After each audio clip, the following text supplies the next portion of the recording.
கட்டுநாயக்க பண்டாரநாயக்க சர்வதேச விமான நிலையத்தின் பிரம்மாண்ட விரிவாக்க உன்னத திட்டத்திற்கான ஒட்டுமொத்த கொள்முதல் நடைமுறைகளும் எதிர்வரும் ஆகஸ்ட் மாத இறுதிக்குள் 100% முழுமையாக பூர்த்தி செய்யப்பட்டு அதன் 5 பிரதான துணைத் திட்டங்களுக்கான ஒப்பந்தங்கள் அனைத்தும் முறைப்படி வழங்கி முடிக்கப்படவுள்ளதாக துறைமுகங்கள் மற்றும் சிவில் விமான போக்குவரத்து பிரதி அமைச்சர் ஜனித்த ருவன் கொடிதுவக்கு தெரிவித்துள்ளார். Blue Ocean Group of Companies இலங்கையின் வளர்ச்சியோடு உங்கள் வாழ்க்கையையும் உயர்த்துகிறோம். இப்பிரம்மாண்ட விமான நிலைய மேம்பாட்டு திட்டத்தின் முதலாவது பிரதான கட்டுமான ஒப்பந்தமானது சர்வதேச போட்டித்தன்மை வாய்ந்த ஏலக்கோரல் பொறிமுறையினூடாக உள்நாட்டின் முன்னணி நிறுவனமான மாகா இன்ஜினியரிங் நிறுவனத்திற்கு ஏற்கனவே சட்டபூர்வமாக வழங்கப்பட்டுள்ளதாக அவர் சுட்டிக்காட்டியுள்ளார். எஞ்சிய 4 விசேட கட்டுமான பிரிவுகளுக்கான சர்வதேச கேள்வி கோரல் பரிசீலனைகள் தற்பொழுது இறுதிக்கட்டத்தை எட்டியுள்ளன.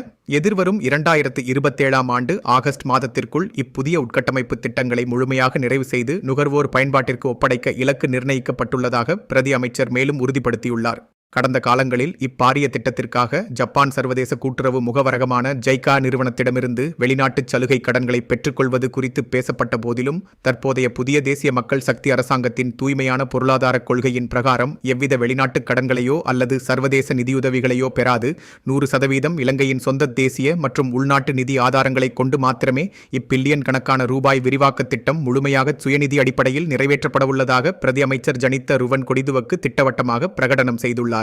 மாகா நிறுவனத்திற்கு வழங்கப்பட்டுள்ள முதற்கட்ட உத்தியோகபூர்வ ஒப்பந்தத்தின் கீழ் கட்டுநாயக்க விமான நிலையத்திற்குள் 36 புதிய பயணியர் வரவு பதிவு கவுண்டர்களும் விமானங்களுடன் நேரடியாக இணைக்கப்படும் 6 புதிய நவீன கேட்டுகளும் கட்டியெழுப்பப்படவுள்ளன.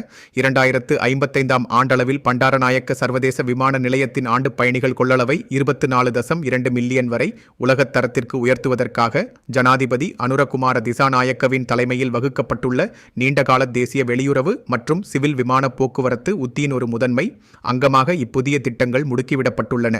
இதற்கமைய வரும் 3 ஆண்டுகளுக்குள் தற்போதைய வருகை மற்றும் புறப்பாடு முனையங்களை இரட்டிப்பாக்குதல், புதிய முனைய கட்டடத்தை அமைத்தல், விமான நிலைய சேவைகளை முழுமையாக டிஜிட்டல் மயமாக்குதல் மற்றும் அதிவேக போக்குவரத்து தொடர்புகளை பலப்படுத்துதல் போன்ற அத்தனை நவீனமயமாக்கல் பணிகளும் எவ்வித நிர்வாக தாமதங்களுமின்றி துரிதமாக பூர்த்தி செய்யப்படவுள்ளதாக அந்த ஊடக அறிக்கையில் மேலும் சுட்டிக்காட்டப்பட்டுள்ளமை குறிப்பிடத்தக்கது.